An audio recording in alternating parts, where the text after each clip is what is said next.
أعوذ بالله من الشيطان الرجيم بسم الله الرحمن الرحيم الحمد لله رب العالمين بارئ الخلائق أجمعين والصلاة والسلام على أشرف الأنبياء والمرسلين سيدنا ونبينا وحبيب قلوبنا وطبيب نفوسنا وشفيع ذنوبنا أبي القاسم محمد اللهم صل على محمد ثم الصلاة والسلام على آل بيته الطيبين الطاهرين المظلومين واللعنة الله على أعدائهم أجمعين من يوم عداوتهم إلى يوم الدين أما بعد فقد قال الله تبارك وتعالى في كتابه وهو أصدق القائلين بسم الله الرحمن الرحيم واعتصموا بحبل الله جميعا ولا تفرقوا واذكروا نعمة الله عليكم إذ كنتم أعداء فألف بين قلوبكم فأصبحتم بنعمته إخوانا وكنتم على شفا حفرة من النار فأنقذكم منها كذلك يبين الله لكم آياته لعلكم تهتدون صلوات الله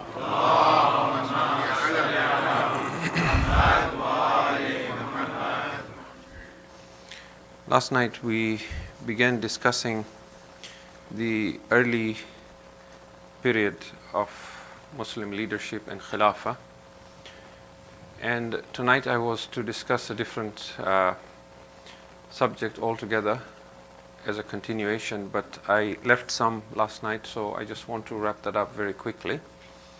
Just a few points of clarification though. Last night I did mention that the legacy of discrimination and that sense where Muslims confused the idea of the Prophet ﷺ being an Arab versus Islam as a universal faith that Allah established from the time of Adam has lingered on to this day, where a lot of nations where the majority are Muslims, there tends to be this distinction between an Arab and a non-Arab. And I mentioned in passing that to this day you will find that in many Arab nations, non-Arabs feel discriminated against and treated as lesser even if they share the same faith. Now, this is not based on any feedback from anyone, but just my own thoughts. I thought I should clarify that when I say that, I do not mean every individual Arab discriminates against non-Arabs. What I meant is, as a government, as a policy, the rules and the policy promote pan-Arabism versus pan-Islamicism. And therefore, for example, you will find that in nations such as this that are predominantly non-Muslim, if you live here for 3, 4, 5 years and pay taxes and work hard and contribute, the country acknowledges and allows you citizenship. But in many of these Arab nations, you could move there and live all your life, 10, 20, 30, 40, 50 years, but you will still not be allowed to live there and become part of that citizenship and nationality. There may be whatever reasons there are, but if we claim to be Muslims and role models, then our inspiration and our leadership must inspire that. But if we don't find examples of those in our history and we find the converse where leadership indicated that Arabs are superior to non-Arabs, then that legacy remains in our ethos. I've also received a number of questions asking to clarify certain things, such as, for example, the Shias are often told that it was the Shia who invited Imam al-Hussein and then killed him. So how do we respond to that? Or the issue of the fast of Ashura and so on. Now, if I begin responding to this, then obviously it will take time from the discussion. So I will leave this, and inshallah on the very last lecture when we do a conclusion, if there is time, as part of tying loose ends, we will cover anything like this.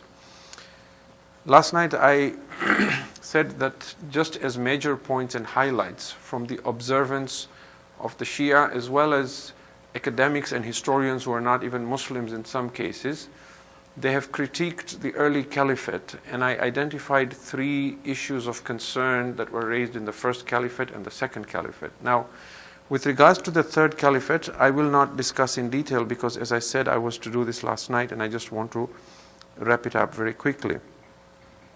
What historians have observed with regards to the Khilafah of Uthman bin Affan is that, as I mentioned last night, that it appears that if Abu Ubaidah had not predeceased Umar, then he was to be the third caliph. So there was now a need for a third candidate. And the Caliph Umar decided, instead of appointing one individual just like he was appointed by Abu Bakr, he would set up a shura. Some of the historians said this was in part because the Caliph Umar was trying to Islamicize that Qurayshi Khilafat that had come into place when his predecessor Abu Bakr had brought the Quraysh after Fath Makkah and given them positions of command. And so what the Caliph Umar was trying to do was to say, the Quraysh are now here to stay. They have taken positions of authority, but let us Islamicize this government further by introducing some Quranic principles, such as, for example, the Quran tells the Prophet that consult your companions. And so this idea of shura should be introduced, where Muslims do things through consultation. The other thing he was trying to introduce was this idea of sabiqa, that those who became Muslims earlier should be given some preference over those who became Muslims after. Now, he therefore decided he would set up a shura and put 6 people in this consultative council, and from this 6, one of them should be the caliph. And these 6 individuals that he chose was Uthman bin Affan, Zubair bin al-Awam, Talha, Abdul Rahman bin Auf, there was Sa'ad bin Abi Waqqas, the father of Umar Asad, and Ali bin Abi Talib. Now, he then put some rules around how this would work. He said, if the group divides in opinion into 2 groups, 3 and 3, then my son Abdullah bin Umar will decide from which group the caliph should be chosen, and preference should be given to the group in which Abdul Rahman bin Auf is present. And if all agree on one caliph and 2 disagree, then they must accept that caliph, otherwise they should be beheaded. Now, historians as well as Imam Ali alayhi salam, he comments on this and complains to Abdullah ibn Abbas as to why it was unfair right from the start in how it was set up. The reason it was unfair is as follows. Abdul Rahman bin Auf was Uthman's brother-in-law. He was married to Uthman's sister, and his vote was given extra weight. Sa'ad bin Abi Waqqas was related to Abdul Rahman bin Auf. Talha belonged to the tribe of Taim, which was the same tribe that Abu Bakr belonged to, and therefore he was opposed to Ali. Abdullah bin Umar, who would have a say if there was an equal division, did not even pledge allegiance to Ali after, so he was opposed to Ali. So really in all these 6, the only person who sided with Ali was Zubair. And Zubair removed his vote and said, I withdraw my name in favor of Ali at the time. Zubair was very loyal to Ali, even though he fought against him in the Battle of Jamal. And he was related to Imam Ali because Zubair's mother and Imam Ali's father were siblings. Zubair's mother was the sister of Abdullah, the Prophet's father, and Abu Talib and Hamza. She was the daughter of Abdul Muttalib. So they were cousins actually, Imam Ali and Zubair. But Zubair's wife was the sister of Aisha. And Zubair had a son called Abdullah who was very close to his aunt. And he was severely against Ali bin Abi Talib. And he drove his father against Ali, and that is why we have in Nahjul Balagha that Imam Ali has a saying. He says, Zubair continued to be a member of our family until his wretched son Abdullah came forward. So the whole shura was set up in such a manner that there was no chance that Ali bin Abi Talib could have won. This is the opinion not of the Shia but of Imam Ali himself, and you will find his arguments in Nahjul Balagha. And Ibn Abi al-Hadid al-Mu'tazili has explained this in detail in his sharh of Nahjul Balagha. What the historians say is that first of all, Uthman by his nature was averse to bloodshed. He did not really show a lot of interest in military fight, and he often was excused by the Prophet himself from war. And this was an important quality for any leader to have. And Wilfred Medlung, that I mentioned yesterday, says that at no time did he display any qualities of public leadership. In fact, out of these 6 candidates, he was the only one whom neither the Prophet nor the first 2 caliphs ever positioned as a leader or commander of any army or any expedition. So the advantage of Uthman, from the historian perspective at least, is that he was an Umayyad, and therefore he would have had the support of the Quraysh in continuing the Khilafat and leadership. And as I mentioned last night, Imam Ali was adamant that if he would take Khilafat, he would not follow the Seerah of the Shaykhain. He would only follow Quran and Seerah of the Prophet. Now, at a high level, the 3 issues that we were going to talk about with regards to the Khilafat of Uthman was, 1, nepotism, the idea of family members being given positions of authority. The second was misappropriation of wealth, large sums of public treasury being given to family members. And the third was mistreatment of some of the Sahabas, in particular Abu Dhar al-Ghifari. Now, I have read versions of the story of Abu Dhar al-Ghifari and Uthman and Muawiyah from a Sunni perspective.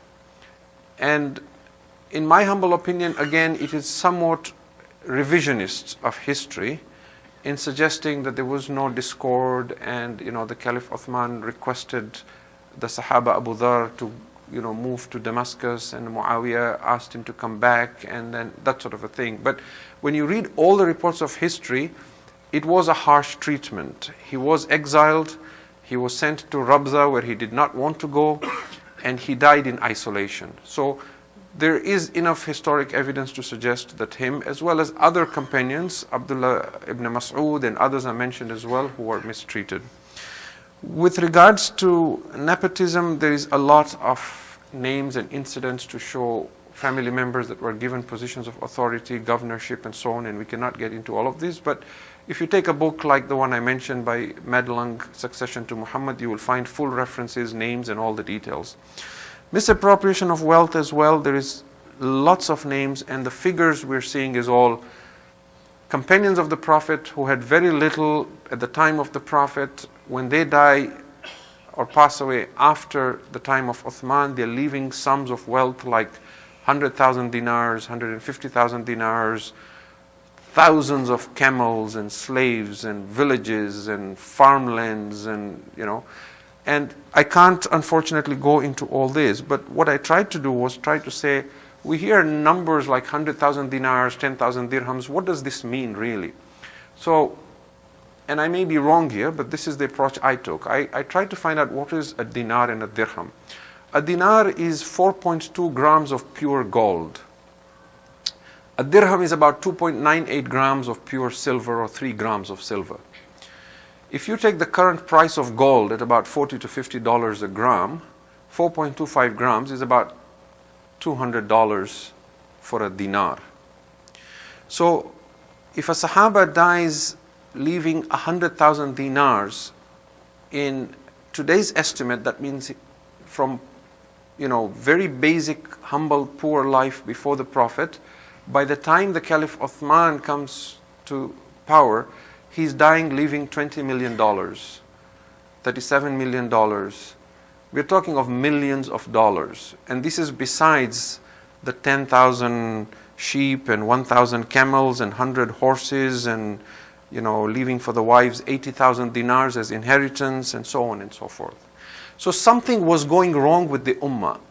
And when we question the adala of the Sahaba, it is not again because the Shias like to curse the Sahaba. It is because as Muslims, we cannot move forward unless we acknowledge we have a problem and we begin to talk about this. We can talk about it respectfully, but we nonetheless have to talk about it because these are historic facts.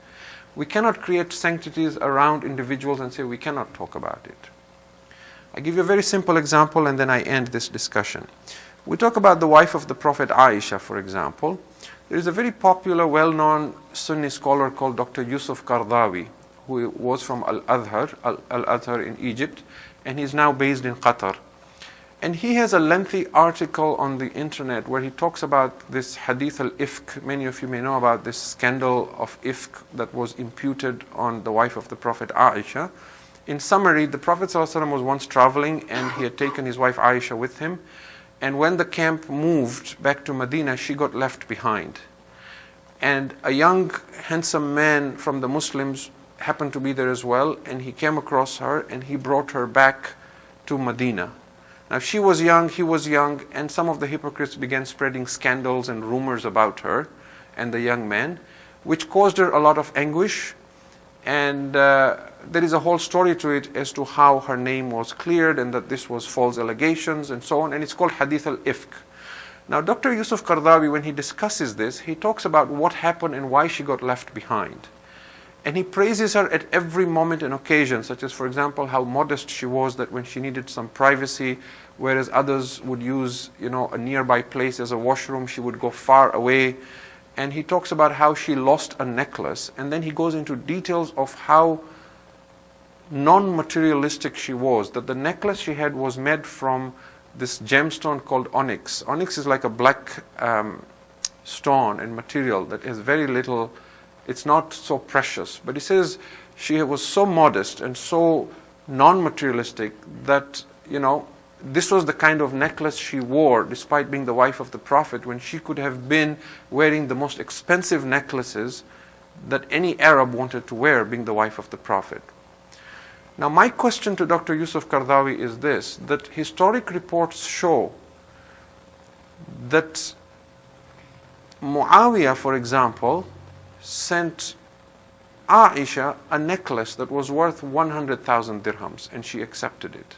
If you go by the conversion rates that I'm talking about, that's a necklace that's worth $165,000 today, right? So what changed? We're not here to curse, we're not here to, abuse, we're not here to use vulgar language, but we have to read history with honesty. And this is only to share the Shia perspective. And there are many such incidents. There was a man called Murrah who went to a man called Ziyad bin Abi. Ziyad was a man who was wretched. His son is Ubaidullah ibn Ziyad, who took the governorship in Kufa. Ziyad was a man whose father nobody knew he was. So they used to call him Ziyad bin Abihi, Ziyad the son of his father, right? And there were 2 or 3 men in Arabia that were suspected to have been his father. And he wanted people to say that his father was Abu Sufyan. So Abu Sufyan was one of the possible candidates of the 3 men who may have fathered him. But he was of illegitimate birth.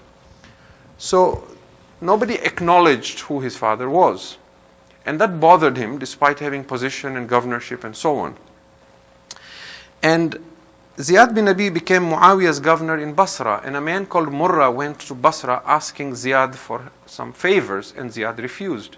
So Murrah goes to the wife of the Prophet, Aisha bint Abi Bakr, and asks her to help him out. She writes a letter to Ziyad and says, from Ummul Mu'mineen Aisha to Ziyad bin Abi Sufyan. And he was so delighted that Ummul Mu'mineen has now acknowledged me, that I am not of illegitimate birth and I am the son of Abu Sufyan.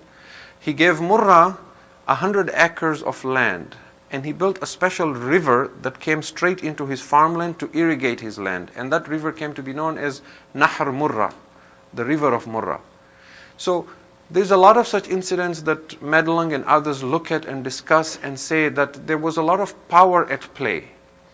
And there was some instances where governors of Muawiyah were sending money and favors to Aisha as the wife of the Prophet, using it to leverage, her influence over the Ummah and so on and so forth.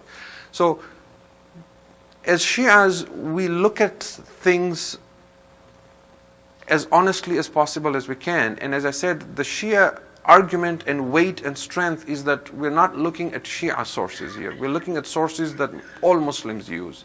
And it's not to disparage, but to say we have to honestly look and not assume that everybody who was of a particular integrity before the Prophet was the same after the Prophet ﷺ passed away. Ziyad bin Thabit, for example, when he passed away, he left so much gold and silver that hammers had to be used to break the gold and silver just to distribute it to his heirs. How did these people get all this money, and where did this come from? These need to be looked at. The Battle of Jamal was fought by Talha, Zubair and Aisha against Imam Ali. You cannot just go to battle and take tens of thousands of people. You need to feed the army, you need to equip the army, you need horses, you need weapons, you need... Who was funding all this? These are the kind of things that you look at honestly as a historian, right? You look at it today as well. When people look at ISIS and they say, you know, this cannot be just a bunch of ragtag individuals who just stood up and said, we're going to go fight and take over Syria and Iraq. Look at the kind of vehicles and trucks they're driving. They're driving brand new trucks that are worth hundreds of thousands of dollars. Look at the kind of equipment mounted on these trucks. Somebody must be paying for this. Where is the funding coming from, right? This is the argument that constantly comes about. So it's one thing to believe in something just from faith. It's another thing to look at it with open eyes and then study history and find out where Muslims had pitfalls and where they went wrong. Now, in terms of the policies of Imam Ali when he took over Khilafat and how he tried to reverse these things, you will see that, for example, first of all, he refused to follow the seerah of the Shaykhain. Secondly, Imam Ali gave a lot of preference to the non-Arabs.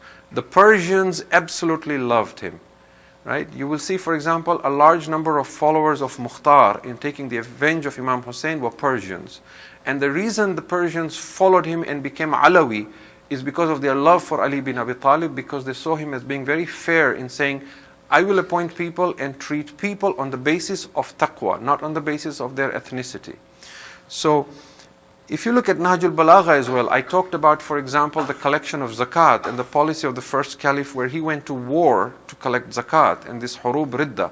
You read Nahjul Balagha and see Imam Ali's letter to his tax collectors. You will see a complete opposite. He gives very clear instructions to his tax collectors and says, when you go out and collect taxes, don't come in showing yourself as being superior to them. Don't intimidate the Muslims that you're collecting zakat from.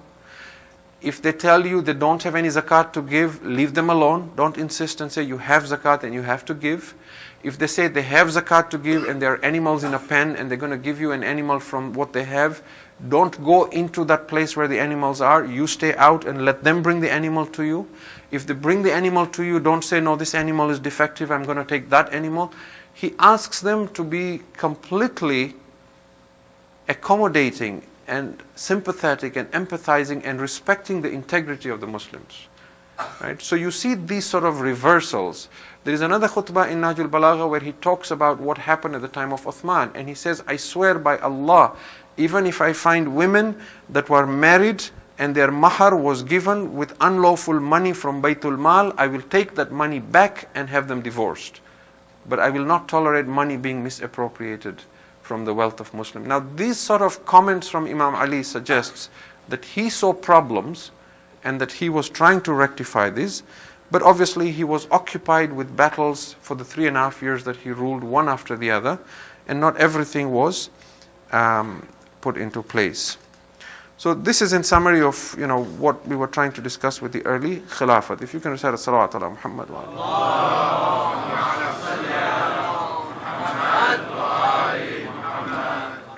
Now, we fast forward to a much later period, closer to our times.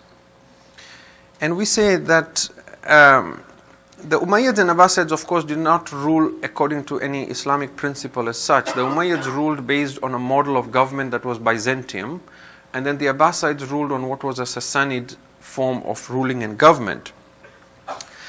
But they used Islam to justify their dominance over Muslims, and they showed some un-Islamic behavior, such as, for example, they would institute the punishment or hudud of Islam on the laity and common people, but they themselves were above the law, which you see even today in societies that will punish the lay common people with Islamic punishment, chop their hands off and so on, but their own royal family will commit the most horrendous crimes when they travel overseas, and they are covered and nobody talks about that. The other thing that the Umayyads Abbasids did was, the Prophet ﷺ was spreading Islam through ambassadors. He would send ambassadors to different countries and invite them to Islam. But what they would do is they would send armies and invade those lands, taking a cue perhaps from predecessors who invaded, for example, Egypt and Syria and so on. And part of this was not to spread Islam, but it was to colonize so that they could take the natural resources from those lands and they could collect tax and jizya from those places, which is really what the colonialists did as well. When the Banu Abbas came to fall in 1258, the Khilafat ended, and that was replaced by a Sultanate. And this Sultanate was largely the Ottoman Empire. The Ottoman Empire that came after Banu Abbas were the Turks, which would be modern day today Turkey.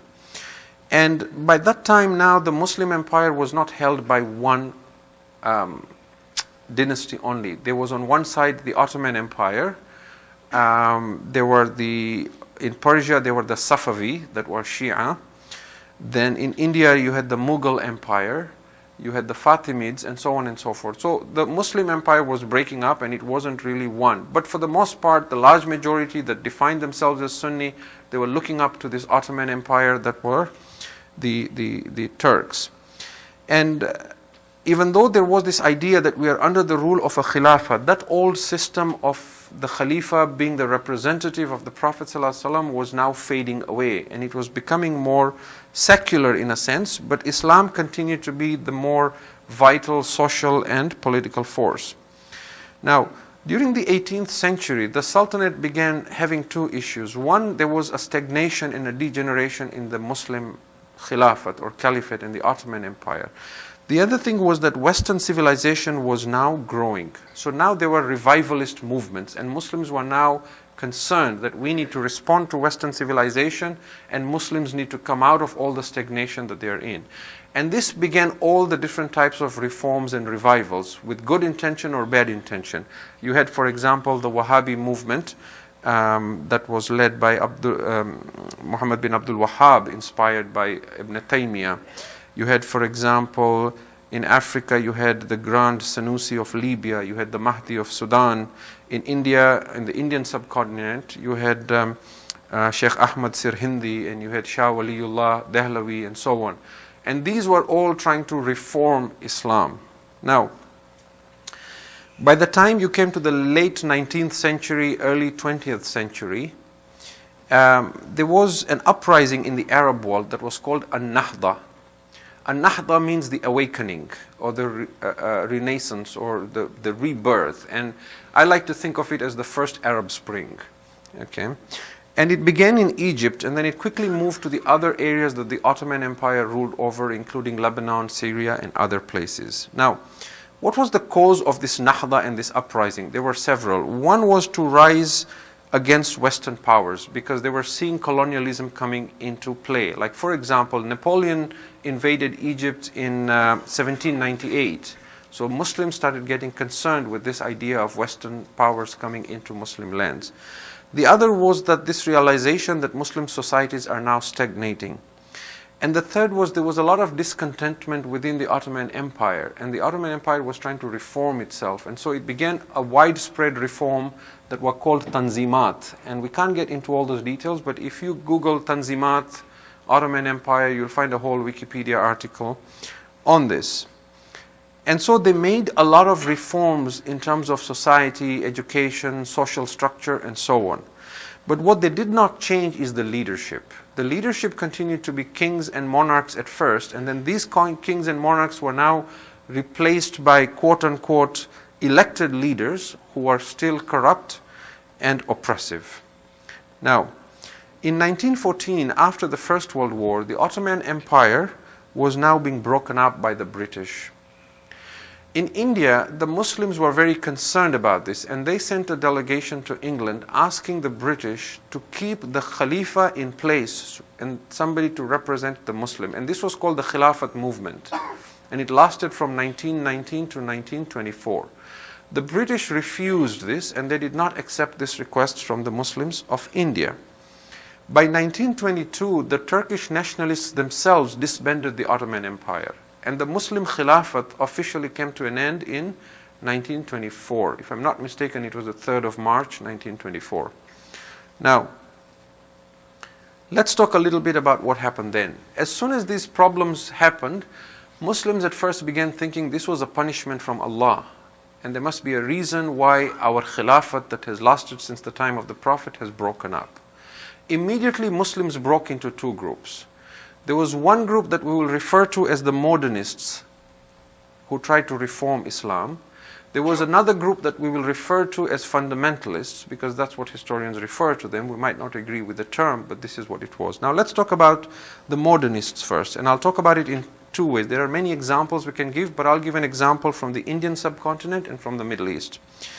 In the Indian subcontinent, because the British were already there as colonialists, the Muslims could already sense the idea of non-Muslims dominating over Muslims and a declining Muslim society. And two figures became very popular as reformists and with modern ideas.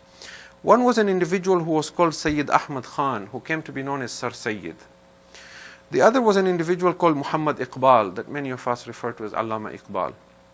Now, Ahmad Khan was in favor of modernity over tradition. He was influenced by 19th century European rationalism, and he actually did not believe in a lot of things that Muslims traditionally believed. So for example, the belief in angels. He didn't believe angels were really beings. He liked to interpret them metaphorically. Or for example, any idea of miracles and how the universe was created.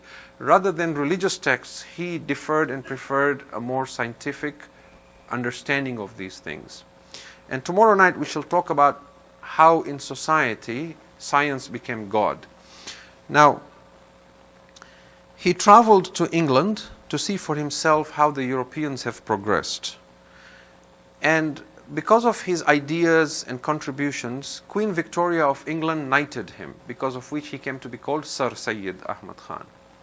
And when he came back, he established Aligarh University, and he based it on the model of Cambridge University. Muhammad Iqbal was also educated in Cambridge and Munich in philosophy and law. And he again had very modern ideas. He, for example, believed that ijtihad should not be closed and should be open, but ijtihad should not only be for ulama. Qualified individuals should also be allowed to do ijtihad. And that the right of ijtihad should move from a traditional institution to a national assembly that would represent the ijma' of the community. So you can see his ideas were trying to create the idea of democracy that he had witnessed living in the West. There was also an individual called Ubaidullah Sindhi, who was actually born a Sikh, and then he converted to Islam. And he lived in Russia and Turkey, and then he came back and tried to reform Islam. So there were such individuals within the Indian subcontinent who went out to Europe looking for why they are progressive and Muslims are not. And then when they came back to try and reform Muslims, they tried to reform Muslims using the Western civilization as the model of how Muslims can better themselves and come out of stagnation. Now, their ideas, people like Sir Sayyid and Iqbal, they became national symbols, particularly when within India Muslims broke away and created Pakistan.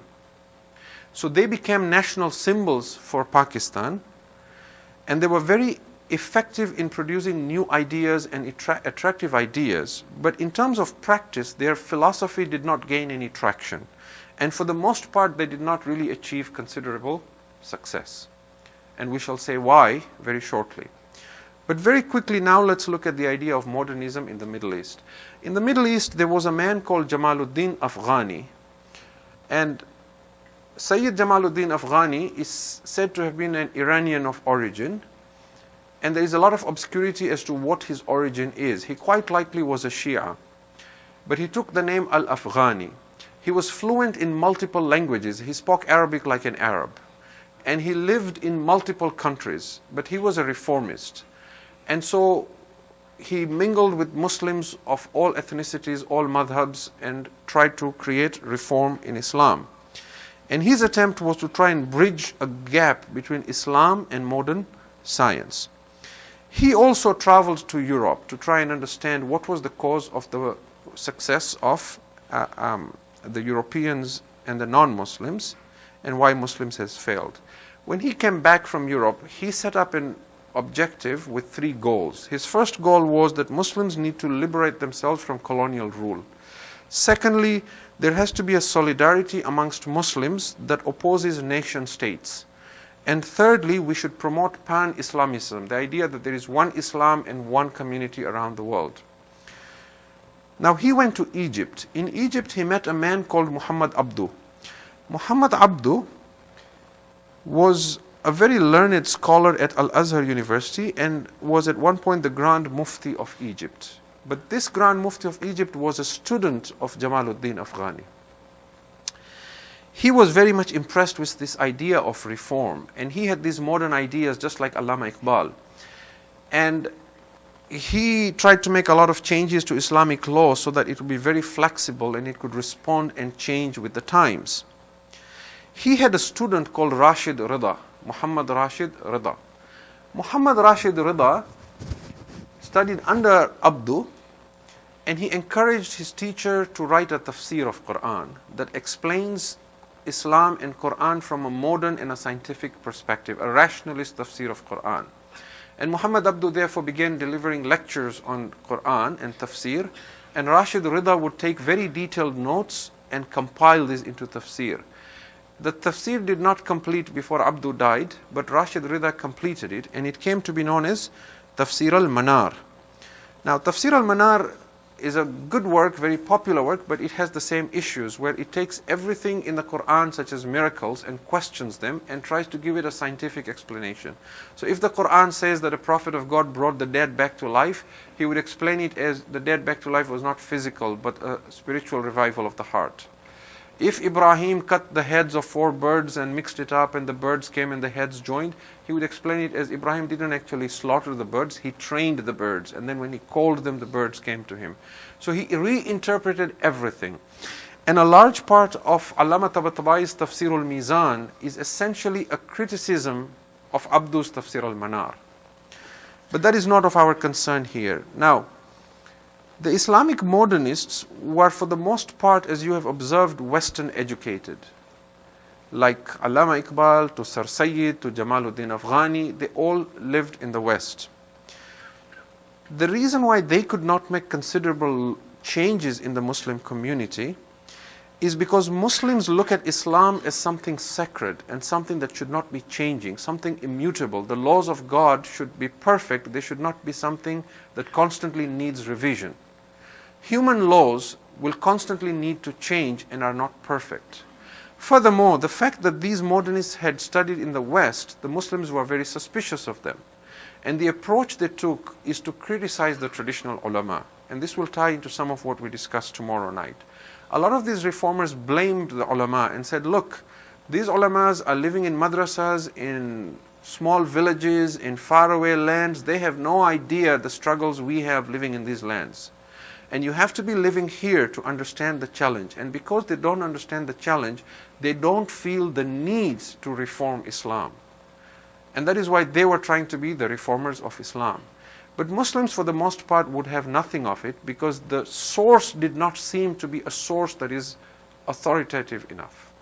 Now, very quickly now, Islamic fundamentalism. When colonialism began to spread and the Khilafat collapsed, the other side of Muslims, so Muslims broke into 2 groups. There was one that said, we now have to reform Islam.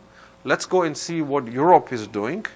Let's come back and let's implement the Western model and reform Islam.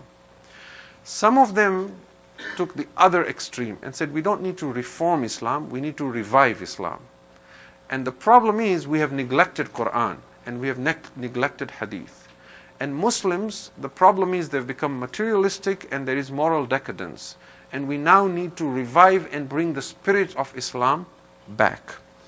Surprisingly, the first person and one of the pioneers of this was Muhammad Rashid Rida, the student of Abdu, who was the student of Jamaluddin Afghani. So what happened was when Abdu died, Rashid Rida took over the role of Abdu as a leading figure in that movement of Islamic theology revival and reform.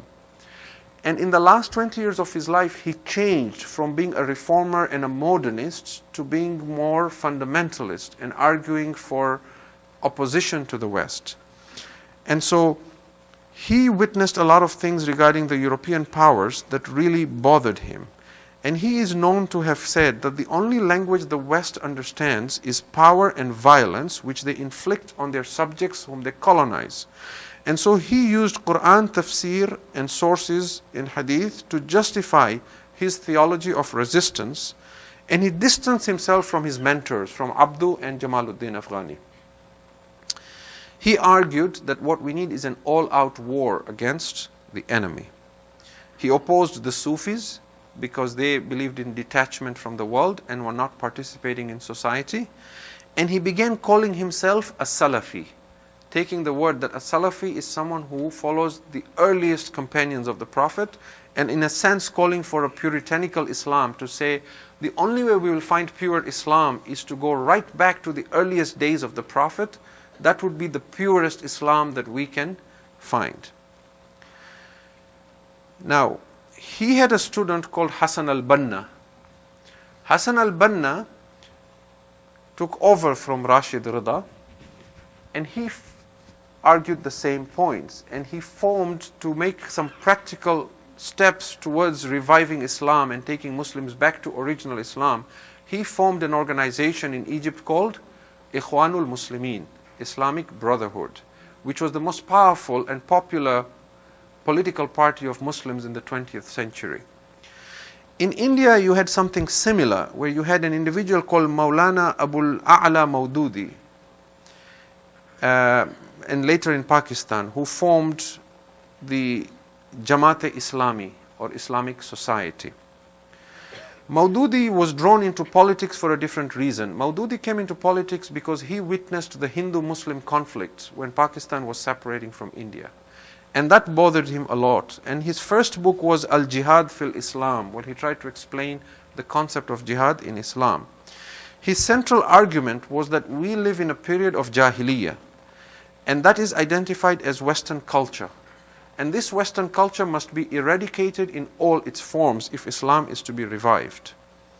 And the first issue that the Muslim fundamentalists ignored was that scientific and technological progress is not the result of any specific dogma or religion or faith. It is merely human progress. And therefore, not everything that is Western has to necessarily be anti-Islam. The second thing that these revivalists or fundamentalists, as they're being referred to, the second mistake they made was that most Muslims were now being born and raised in these non-Muslim societies. Gone were the days when Muslims were only born and raised in Muslim societies, where you could speak of us Muslims versus the West. A lot of Muslims were being born in non-Muslim societies and growing up in those cultures. So the lines of us versus them were not so black and white. Yet another issue was that there were many systems now in place that were becoming global and were not isolated. So keeping away from them simply meant loss for Muslims. As an example, the banking system. As an example, the political system, where you had things like democracy. As an example, university education both for males and females. These things were happening globally in the non-Muslim world.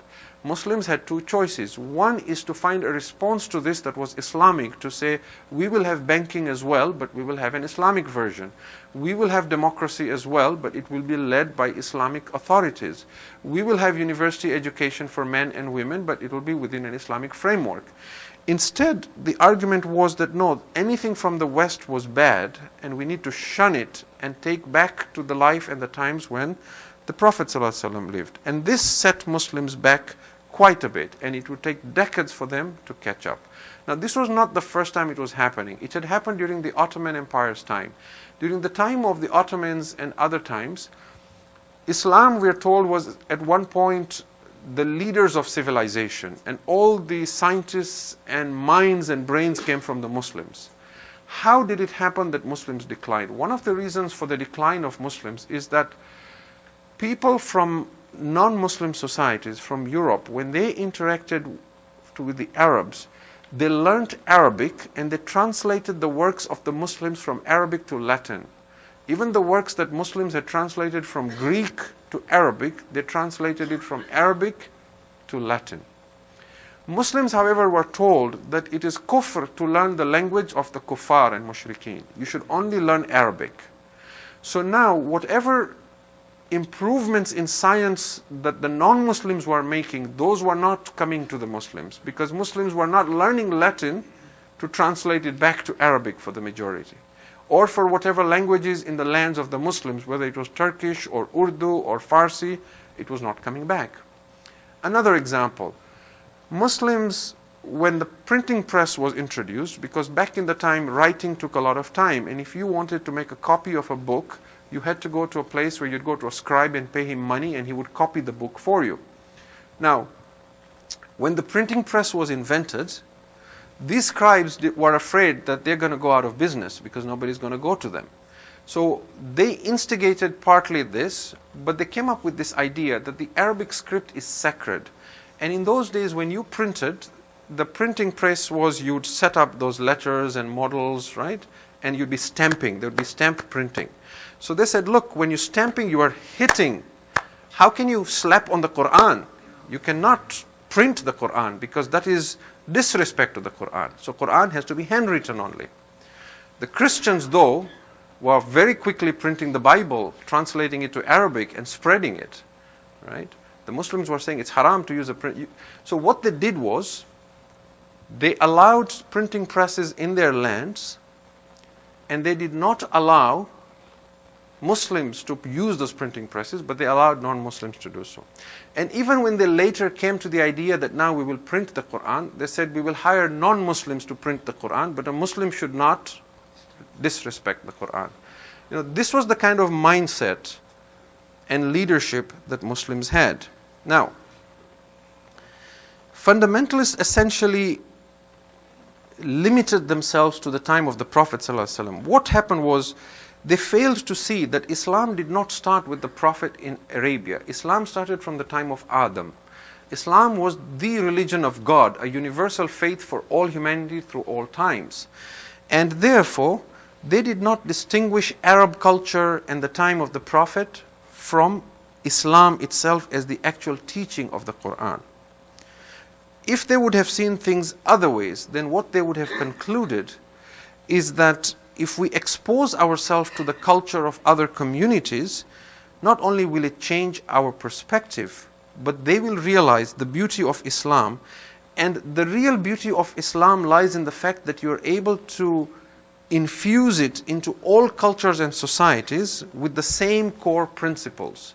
So the Afghani or the Malaysian or the Chinese or the Russian or the American does not have to dress like an Arab, does not have to eat Arabic food, does not have to behave in a particular manner to be a Muslim. They can keep their own culture, they can keep their own language, but you can still introduce the fundamental principles of Islam, principles such as monotheism and belief in one God, principles such as social and economic justice, principles such as pious leadership, that our leaders should have taqwa, and so on and so forth. Now, I mentioned Hassan al-Banna, who set up this Ikhwan al-Muslimin. Hassan al-Banna also read Muhammad Abdu at first because his father was a student of Abdu. Not only was he a student of Rashid Rida, but his father was a student of Abdu. Banna was convinced of the argument of Rida, but he had other reasons that also caused him to take this fundamentalist approach. One was he saw that Muslims were morally depraved now and falling back because they were imitating the Westerners in their lifestyle. The other thing was that he saw certain things like the destruction of Palestine. And he was dismayed with this idea that there was a lot of hypocrisy in the West, where on one hand, the United States spoke of human rights. On the other hand, they treated the Palestinians in this manner. And this sort of galvanized and, cemented his idea that the West is the enemy. Banna was assassinated in 1949. When he was assassinated, his position was taken over by another individual who is the person I really want to talk about before I conclude tonight. And this was somebody called Sayyid Qutb. Sayyid Qutb is regarded by Western scholars to be the father of modern terrorism. But is he the father of modern terrorism? perhaps in the opinion of some, he is an inspiration to many others who do not subscribe to terrorism. Sayyid Qutb was born in 1906 and he was hanged by the Egyptian government in 1966. He was the most significant member. Now, it's a very interesting journey Sayyid Qutb had. Sayyid Qutb was originally a very modern man. He used to write novels, fiction novels. He studied literature. And then he worked for the Ministry of Education in Egypt. And they sent him to the United States for 2 years to study the education system in the American society and bring ideas back that could be implemented in the Egyptian education system. In the 2 years that he lived there, he witnessed American society. But his experience was very different from those of the reformers like Sir Sayyid and Jamaluddin Afghani and Allama Iqbal. His was completely the opposite. He was shocked to see how people lived in the West. And he thought they were the most depraved of all people, absolutely immoral. So he came back and wrote a paper on what the America that I saw, or the America I have seen. And in it he describes all the things he saw in America. And he describes, for example, the American woman in graphic detail of how shameless she is and how she dresses almost naked. And he uses this statement and says, I saw in the West men and women, they mix with each other like animals. These are his terms. He says, whether you go watch a boxing match or you go to the church, they mix with each other like animals. This was his opinion, of course. Now, when he came back to Egypt, he joined Ikhwan al-Muslimin and he took over from Banna. And he was in constant strife with the Egyptian government that was more secular. So he was in and out of prison all the time. He was put in prison for 10 years, and in prison he wrote a tafsir that was called Fi Dhilal al-Quran, in the shade of the Quran. And this is very popular now amongst the Salafis as well. They use this tafsir quite a bit. But when he was released in 1964, he wrote his magnum opus, his greatest work. It is called Al-Ma'alim fi Tariq, and it is translated in English as Milestones. If you search for Milestones of Sayyid Qutb, you will find it even online. This was his political and religious manifesto in which he talked about how Muslims need to address issues. He was finally hanged 2 years after in 1966 because Al-Azhar University as well declared him to be a munharif and a deviant and so on. Now, I want you to observe that the arguments that Sayyid Qutb presented at first are very valid and that no Muslim would disagree with it. You see, when Muslims break into two to say the problem with Muslims is we are not modern, we need to reform and we need to take cues from Western society, and the other group says that no, the problem is we're not loyal to Islam and we need to go back to original Islam, you will find most Muslims gravitating to the second group, to saying we need to go back to original Islam. And that includes the Shia as well.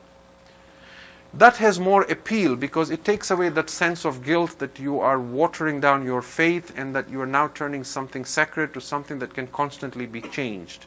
Which tells you that within the Muslim psyche, the idea of someone changing the Sharia is not agreeable. That the Sharia of Muhammad should remain the same. Now, look at the arguments of Sayyid Qutb.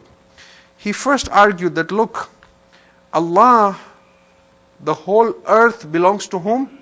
It belongs to Allah. It is His and His alone.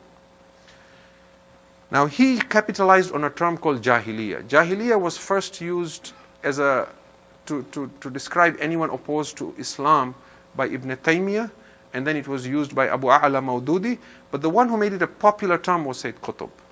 He said anything that opposes God's rule is Jahiliyyah. Now Jahiliyyah has a repulsive connotation to Muslims because the moment you use the term Jahiliyyah, ignorance, they ascribe it to Ayyam Jahiliyyah, which was at the time before Islam that the Quraysh followed. So he used the term very powerfully, very effectively, and very cleverly. He said, he essentially described a world that was black and white. There was Muslims and there was the West. There was Islam and there was Jahiliyyah. This is all there was. Okay? He said, look, when Allah created the earth, He says very clearly in the Quran, Inni ja'ilun fil ardi in Khalifa. I am going to make humans my vicegerent on the earth. So we are meant to be God's representatives on the earth. He then promised humans that His religion will dominate over all the world. هُوَ الَّذِي أَرْسَلَ رَسُولَهُ بِالْهُدَى وَدِينِ الْحَقِّ لِيُظْهِرَهُ عَلَى الدِّينِ كُلِّهِ. Okay, so up to this point, no Muslims are in disagreement. Allah then said, whoever follows this religion guidance will come from me. لا خوف عليهم ولا هم يحزنون. You will neither grieve nor will you have any fear.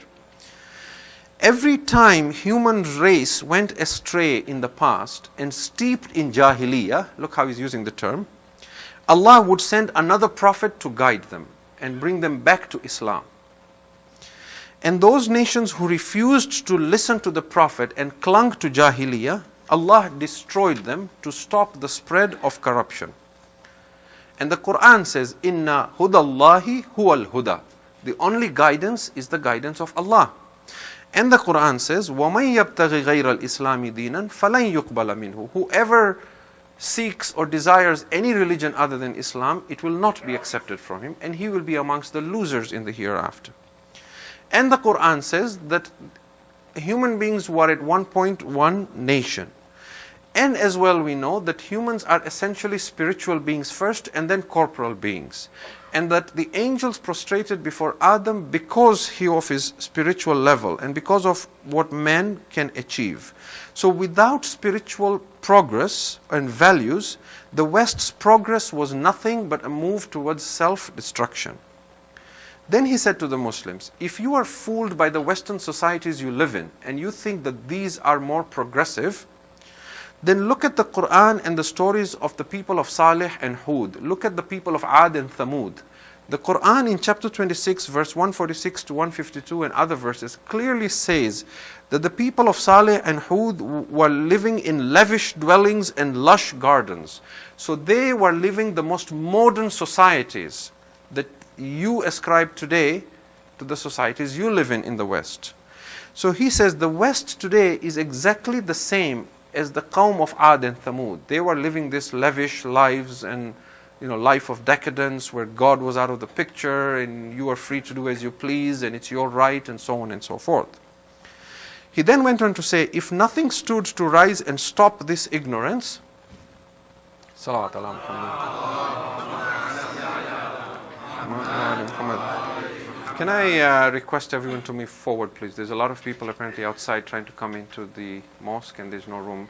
If you can please move forward or stand and move forward and recite salawat, and please come forward. Jazakumullah khairan.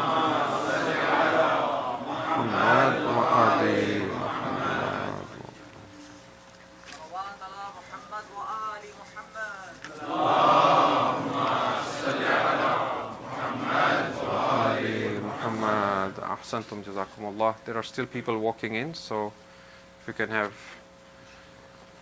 another salawat ala Muhammad wa ali. Allahumma salli ala Muhammad wa ali Muhammad.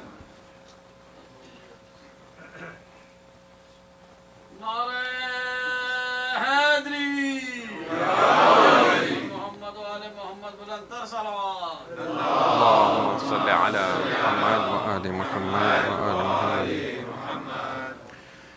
So Sayyid Qutb now argued. He said, look, if no one stands to rise and stop this jahala, then corruption will spread all over the earth. And Allah says this in the Quran, that if people don't stand up for justice and to fight corruption, then corruption will spread on the earth.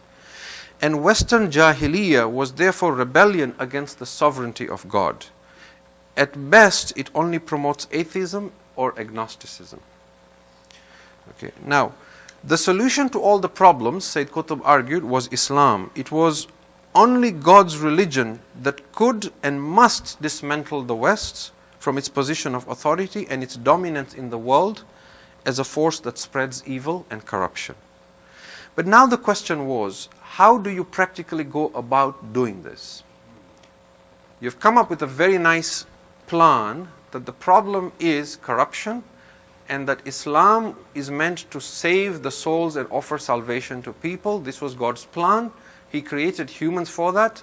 But the corruption that is spreading is causing Islam to diminish, and it's going to spread on the earth like wildfire, and therefore this jahala has to be reversed. Now, his solution to this was that there is only two ways to do it. There's only one way to do it. And it is at this point that now Sayyid Qutb now goes down a slippery slope, which now leads us to a free fall into the abyss of radicalism. in his book, The Milestones, he says there is a two-pronged approach, preaching and combat. However, preaching will not work for the West. And these are his words. He says, the abolition of man-made laws cannot be achieved only through preaching. Those who have usurped the authority of God and are oppressing God's creatures are not going to give up their power merely through preaching, because he's watching the colonialists as well. He's saying you can go preaching till you go blue in the face. These colonialists are not going to go. The only language they know is force, because they came in with force, they invaded us, they took power by force. We're going to have to use power to fight them back. Then he goes on to say, Islam cannot accept any compromise with Jahiliyyah, either in its concept or its modes of living derived from this concept. Either Islam has to remain or Jahiliyyah has to remain. Islam cannot and accept to a situation where there is half Islam and half Jahiliyyah.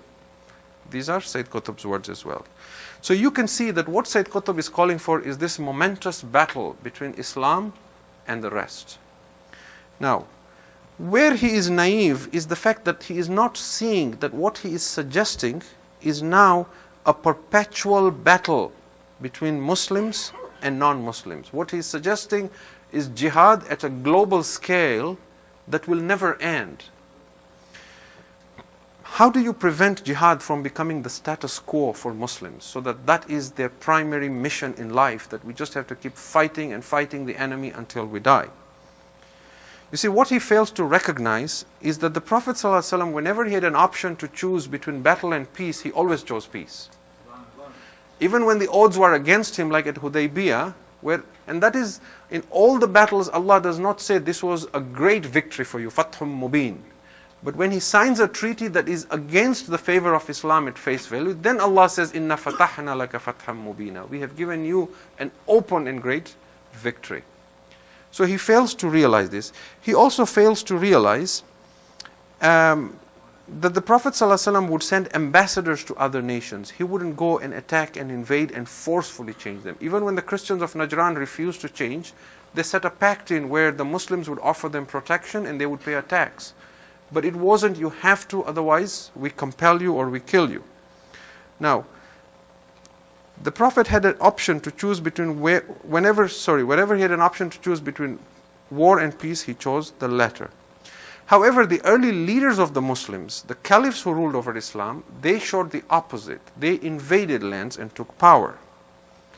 And this is exactly the reality we see with all the groups that commit acts of terror in the name of Islam today. If you read the language of all these terrorist groups who do it in the name of Islam, you will see they talk about how a Muslim has to be perpetually in jihad, and that jihad never ends. You live and breathe for jihad. They draw this inspiration directly from books such as Sayyid Qutb's. Now, at what point do we disagree with Sayyid Qutb? We might agree up to this point with Sayyid Qutb that we have a duty and obligation to spread Islam, and we have a duty and obligation to make sure that corruption ends and we fight it. When Sayyid Qutb was asked, is it permissible to kill innocent civilians? His response was as follows. He said, it is preferable not to harm innocent civilians, and that would be the ideal situation if we could avoid it. However, because the Quran says, Al-fitnatu ashaddu min al-qatl, mischief and corruption is worse than killing. If it comes to that, then it comes to that. And it is at this point where now these revivalists who wanted to purify Islam begin losing the majority of the Muslims. Because now the majority of Muslims says, hold on now this is not acceptable. This argument now doesn't hold water. I want to tell you something very interesting. Scholars have said that Ayatollah Khomeini found inspiration in the readings and works of Sayyid Qutb. And Osama bin Laden also found inspiration from Sayyid Qutb. And Ayman Zawahiri also found inspiration from Sayyid Qutb. Now, all these days that I've been talking about Orthodox Islam, I have been saying that the Tashayyu' perspective emphasizes adala. And in fact, one of the sisters sent me a comment that I think was very nice. She said to me that, look, when you were saying in the early days that the Shias have something that insulates them from being radicalized. It was being misunderstood and offending our Sunni brothers and sisters. She said to me, perhaps instead of saying the Shias, you should say the Shia ideology has something in its principles that insulates from radicalization. And I really like that, and I think that is really a very fair correction. Why? Because having something in your ideology does not mean you practice it. If a Shia doesn't understand his aqidah, he could still commit acts of violence. So, if you can keep that in mind, even in the lectures that I've said before, that when I'm saying this idea of adala and imama insulating us from being radicalized, I'm talking of the principles of tashayyu and not necessarily every Shia having it in their blood, because they have to understand their aqidah to practice it. What is the difference between Khomeini and Osama bin Laden if both of them were inspired by Sayyid Qutb?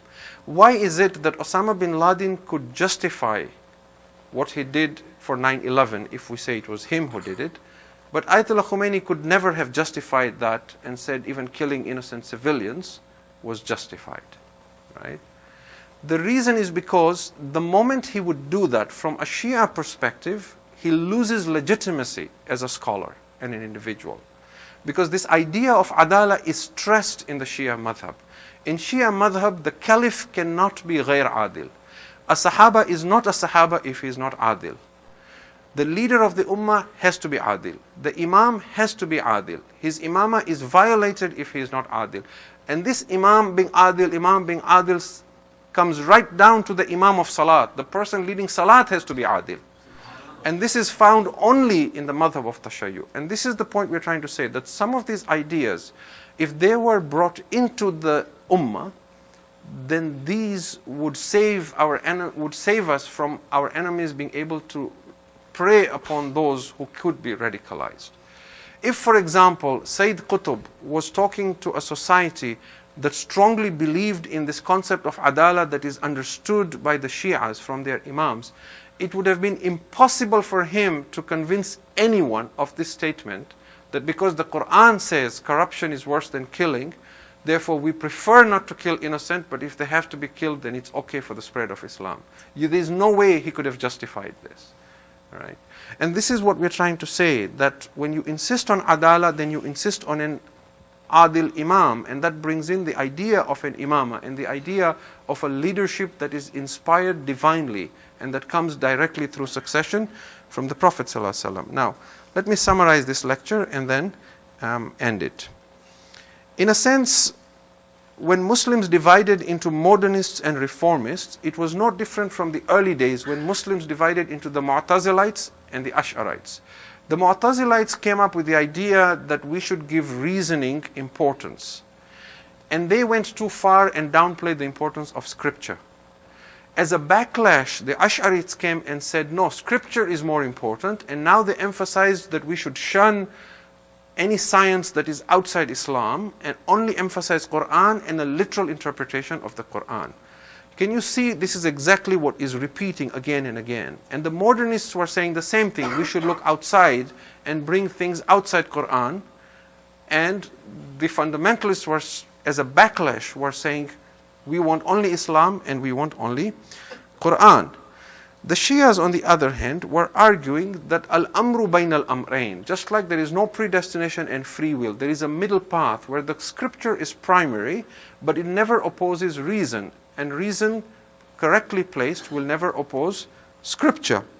You see this in Jamaluddin Afghani, where he's trying to balance Islam with modernity, and then you see this decline with Abdu, where he emphasizes modernity, and then you see the backlash to this with his student Rida, and then Al-Banna and Sayyid Qutb. And so, if you look at Ma'mun, he promoted Mu'tazilites, and then as a backlash, Mutawakkil comes and promotes Ash'ari faith. And as I mentioned, most Muslims would want to be loyal to Islam and Quran. But the problem is that Muslims are swinging like a pendulum from one extreme to the other. There is always this ifrat and tafrit, as opposed to following the middle path. If I have time tomorrow, I will talk about the Arab Spring, and I will give you proof of this again to show you that this is the same path. The Ahlul Bayt always emphasized the middle path, the path of moderation. This middle path of moderation is not the path of sitting on a fence and not taking sides. Rather, it is saying the fences are on the two extremes, but Islam is the path in the middle. Now, I want to end by saying that, unfortunately, amongst the Shias today, we are witnessing the same problem, particularly Muslims and Shias living in the West. All these nights that I have been discussing, I have been critical of Sunni Islam. Why? Because I have been saying that Orthodox Islam is missing some ingredients, and these ingredients are the ingredients of Adala and Imama. And in order to prove this point, I've had to discuss the history of early Islam and question a lot of things in order to bring this perspective that the Ummah that we see as a majority are missing these values.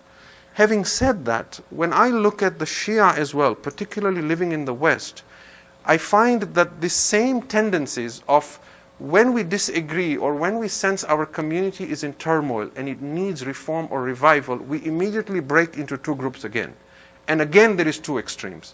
Either we become a group that is very liberal-minded and very pluralistic in its ideas, that says, we need to imitate the West, we need to shun a lot of things that we do as Muslims, we need to change how we practice our faith and rituals, we need to question some of the laws of Sharia, and we need to distance ourselves from marja'iyat and taqleed. These are old men living in dusty towns and alleyways who have no idea what we have to deal with, and we need to take things in our control. We do not wish to be patronized, and we from here onwards will figure the way ourselves. These are now the modernists, the reformists, the Mu'tazilites, right? The Sarsayyids. Then we have the other side, where you have the Shia saying, hold on, the problem is not this, the problem is we have stopped following the Ahlul Bayt alayhimus salam. So we shun philosophy, we shun irfan, we shun this, we take a very akhbari stand, and we emphasize fada'il, masa'ib, we detach from everyone else, we are the chosen people, everyone else is bad, the Sunnis are bad, don't eat their food, don't marry them, don't attach with them, and we take the other extreme. Now someone might ask this question and say, well, if the Shias have this same problem, then are you missing Adala and Imama as well? The answer to that is no, we're not missing Adala and Imama, but either we have forgotten its importance, or we have failed to see its link in relation to what we have today. So for example, we have failed to see the connection between marja'iyah and taqleed with imama. So now we question it. But if we see that continuity that we have had, an unbroken continuity, which many Muslims do not have, then we begin to value what role it plays and how we have survived despite being a minority because of having these values. It is until we appreciate the values of Adala and Imama and the gold mine we are sitting on, that we will understand the manhaj of the Ahlul Bayt alayhimus salam, and we will resolve problems, whether we are Shias or Sunnis, through a path of moderation that is neither this extreme nor that extreme. We will use the Quran and Ahlul Bayt on one hand and our reasoning and intellect on one hand. And we will find a way to modernize and to adopt change and improve ourselves without betraying our loyalty to the Quran and Hadith and the Prophet and the Ahlul Bayt alayhimus salam. But we need to have the right understanding of the importance of these values. So inshallah we will try and highlight these tomorrow night and see the challenges that Muslims face, Shia and Sunni, particularly those living in the West. And then whatever is left over, inshallah, we will tie as loose ends in our final lecture on Monday, inshallah. If you can recite aloud, salawat ala Muhammad wa ala.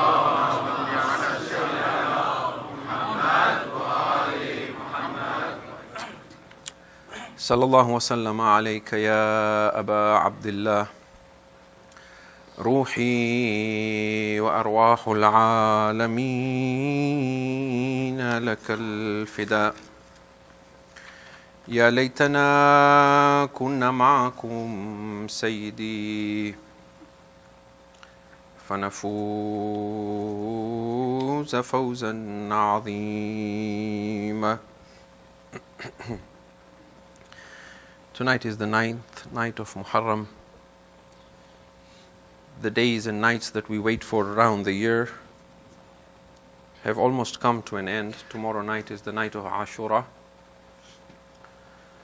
And then the day after we will cry for Hussein, and after that then we will cry for Zainab. So we need to use these nights to appreciate the sacrifices of Imam al-Hussein, of his Ashab Ansar, of his family members. And tonight we want to remember the Shabih of Rasulullah, the son of Hussein that we know of as Ali al-Akbar. Ali al-Akbar was the apple of Hussein's eyes. And we are told in historic accounts that there was no individual in the Banu Hashim who resembled the Prophet like him. He was a splitting image of the Prophet. To that degree that when anyone came to Medina and asked the people of Medina, what did my Prophet look like? They used to point to Ali al-Akbar and they used to say, look at him and you have seen the Prophet. And I believe it is for this reason that perhaps Allah made him so and had him at Karbala, so that he would also be a hujjah over people. Not only did he look like the Prophet ﷺ, he spoke like him, he behaved like him. And in the words of Imam Hussein, he was like the Prophet khulqan wa khalqan wa mantiqan, which is also why Imam al-Hussein asked him to give the adhan on the day of Ashura. He was using him as itmamul hujjah. Someone asked Imam Zainul Abidin alayhi salam, he said, Yabna Rasulullah, out of all the shuhada in Karbala, whose musibah was the most difficult for Aba Abdullah? And Imam Zainul Abidin, you would have thought he would have said it was the baby Ali al-Asghar. But Imam Zainul Abidin said to his companion, he wept. He said, of all the shuhada, the one whose musibah was the most difficult on Hussein's heart was that of Ali al-Akbar. You begin to see how special he was to Hussein. On the way to Karbala, when Imam Hussein had a dream and he heard someone saying, this qafila is being taken towards martyrdom, and he told this to his son Ali al-Akbar. Ali al-Akbar asked his father, awalasna ala al-haq ya abata, are we not on the right? And Imam Hussein said, bala ya bunayya. And he said, then we don't care, la nubali, whether death pounces on us or we pounce on death. You can see how proud Imam al-Hussein was of this son, that his values, his thoughts, his thinking. And all the shuhada came to Imam al-Hussein asking for permission. This was one shaheed that Imam Hussein presented himself and said to him, taqaddam ya bunayya. The one that he loved so much, he wanted to present himself. If Zainab gave her Aun and Muhammad, if Kulthum gave Abbas, if Farwa gave Qasim, then Hussein was going to give Ali al-Akbar. And the Arbab of Azhar say that once the Ashab and Ansar had become shaheed, then Imam al-Hussein called his son Ali al-Akbar and he said to him, now it is the turn of the family members to go. Taqaddam ya bunayya. He tied an amama on the head of his son Ali al-Akbar. He kissed his forehead. Then he said to him, now go bid farewell to the women and go bid farewell to your aunt Zainab. Some of the Arbab of Azhar say his mother Layla was there in Karbala. Some of them say she was not there, but she was raised by his aunt Zainab. In any case, Zainab alayhi salam had this deep-seated love for Ali al-Akbar. We are told in the books of Azhar as well that when this qafila was in Kufa and Sham, a lot of people, when they did not recognize Sayyidah Zainab, they used to ask, who is that lady on whose rida, on whose clothes there is blood? Who is this lady whose clothes has blood? And this is how they were identifying her. And that blood was the blood of Ali al-Akbar, because she had thrown herself on his body after his martyrdom. So when Zainab alayhi salam had to leave Ali al-Akbar, the books of Maqtal tell us that Ali al-Akbar, when he left the Khayyam, it was like a janaza was leaving. Because every time he tried to leave, someone would pull him back. And the flaps of the tent would rise and they would fall, and they would rise and they would fall. And finally Hussein alayhi salam brings his son out and says, Taqaddam ya bunayya. And then we are told, Thumma nadara ilayha nadran ayisin. Then Hussein looked at his Akbar with despair, like a father who is heartbroken. He said, go my son. Ali ibn al-Akbar goes out for jihad. He comes out into the battlefield. Imam al-Hussein looks up to the heavens and said, Allahumma shhad ala ha'ula il-qawm. Oh Allah, bear witness on this people. فَقَدْ بَرَزَ إِلَيْهِمْ غُلَامٌ أَشْبَهُ النَّاسِ بِنَبِيِّكَ خُلْقًا وَخَلْقًا وَمَنْطِقًا. Oh Allah, bear witness, I am now sending one who resembles your Prophet in every manner. And every time, my Lord, I have wished to do ziyarah of your Prophet, I used to look at this young man. Ali ibn al-Akbar comes into the Maidan. He begins to recite his rajz. He begins to introduce himself and say, Ana Ali ibn al-Husayn ibn Ali. Nahnu wa baytullahi awla bin nabi. Tallahi la yahkumu fi nabnu da'i. Adribu bis sayfi uhami an abi darban ghulamin hashimiyin alawi. Now Ali ibn al-Akbar challenges them to jihad. One after the other come out and face him. We are told he kills 120 of them. When 120 of them have been sent to Jahannam, Umar ibn Sa'ad sends one of his most valiant and one of his most fierce soldiers to Ali ibn al-Akbar. When Hussein sees this giant stand and rise to come fight with him, he begins to think, my son is thirsty for 3 days and nights. He sends a message to Fiddah. He says, oh Fiddah, ask the mother of Ali ibn al-Akbar to pray for him. My son is thirsty for 3 days. He now faces a fierce enemy. Whether this mother is Layla or Zainab, I do not know. But she went into prostration and began praying to Allah, Ya man radda Yusuf ila Yaqub. Oh, you who returned Yusuf to Yaqub, rudda ilayya waladhi. Let me see my son once more. Ali ibn al-Akbar, the blood of Hussein rages in his veins. He sends him to the fire of hell as well. He comes back, he says, Baba, did you see my jihad? Marhaba, my son, marhaba. And then he says, Abata, al-atash kad qatalani. Baba, thirst is killing me. وَثِقْلُ الْحَدِيدْ قَدْ أَجْهَدَنِي. Baba, the weight of this sword is now weighing down on me. فَهَلْ شُرْبَةٌ مِّن مَا. Baba, is there a sip of water? By Allah, I will go back and do jihad. This breaks the heart of Hussein. Alas, this was one son of Hussein. Hussein had asked him all his life to ask him for something, but he never asked anything from his father. On the day he asked for water, Hussein does not have it to give his son. Hussein gives his ring to Ali ibn al-Akbar. He says, my son, place this on your mouth. Its coolness will give you some help. My Jad Rasulullah will now quench your thirst. Go Ali, go for jihad. But Ali ibn al-Akbar gets on his horse once more. Hussein now says wida to his son for the last time. Ali ibn al-Akbar is now going towards jihad. As he goes towards Maidan, he hears someone falling behind him. Then he turns around. He finds Hussein is running behind.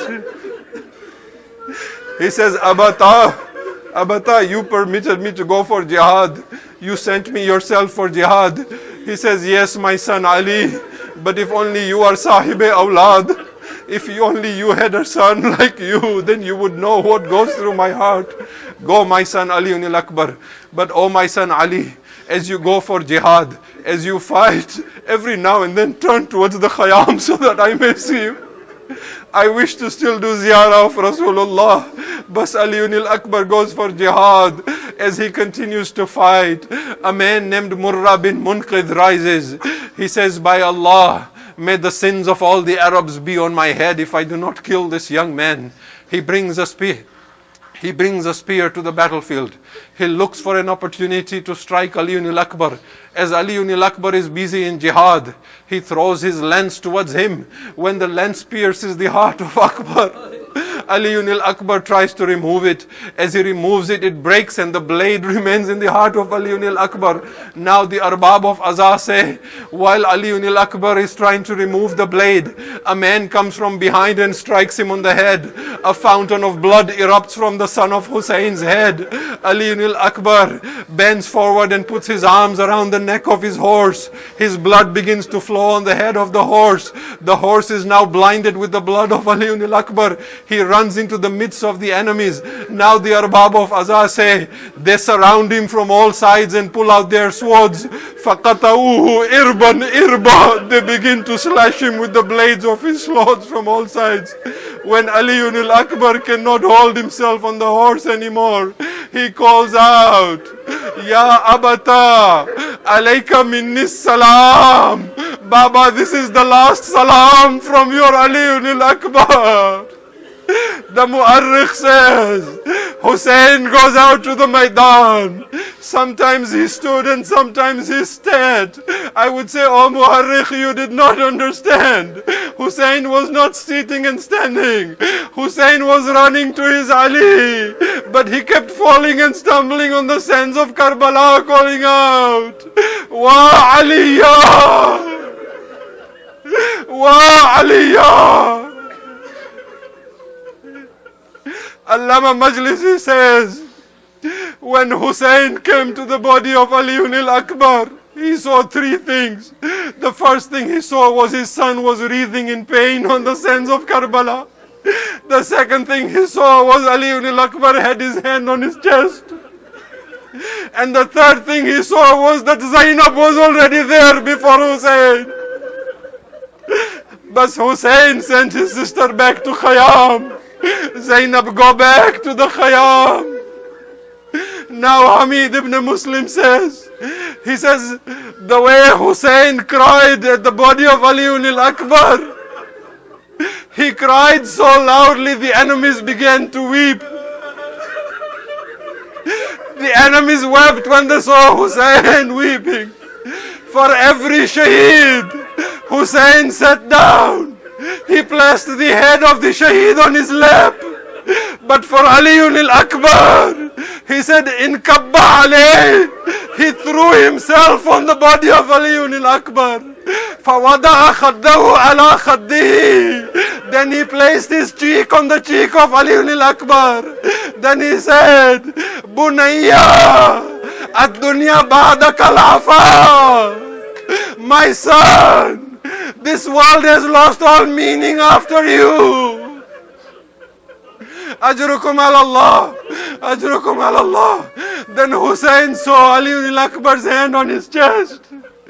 He said, what do you feel, my son Aliyun al-Akbar? Aliyun al-Akbar remembered he asked his Baba for water and his Baba could not give it to him. He did not want his father to have that pain in his heart. He said, Baba, my Jad, your Jad, Rasulullah is here. He is holding water for me. Don't worry, I will not be thirsty now. He said, move your hand, my son. When Aliyun al-Akbar moved his hand, Hussein saw the blood in the heart of Aliyun al-Akbar. Now the Arbab of Azah say, the arwah of the Anbiya who are in Karbala. Adam was in Karbala. Nuh was in Karbala. The ruh of Ibrahim was in Karbala. I would say, oh Nuh, your son was disobedient, but you cried for him. Ibrahim, you put a band on your eyes when you had to slaughter Ismail. Yaqub, you cried for your Yusuf until you went blind. You will not be able to see this. This is now Dhibun Adhim. Turn your faces away. Hussein put his hand on the blade. Every time he pulled the blade, the body of Akbar lifted with the blade. When he couldn't remove the blade, Gharib Hussein, he put one knee on the hot sands of Karbala. He held the body of Akbar with the other knee. Then he took hold of the blade. Then he turned towards Najaf. Ya Ali! Then he pulled the blade out. With the blade, the ruh of Akbar left his body. Hussein cried, بنيا لقد استرحت من هم الدنيا وغمها. My son, you have now rested from the sorrows of this world. وبقي أبوك وريدا فريدا. You have left your father all alone. Then he turned to the Khayyam. Oh children, come help Hussein. لا طاقة لي على حمله. By Allah, I cannot lift him. Hussein took the body of Akbar back. The women came out. Zainab threw herself on Akbar. Wa Aliya, wa Ghariba, wa Akbara, wa Husaina. Matame Hussein, Ya Hussein.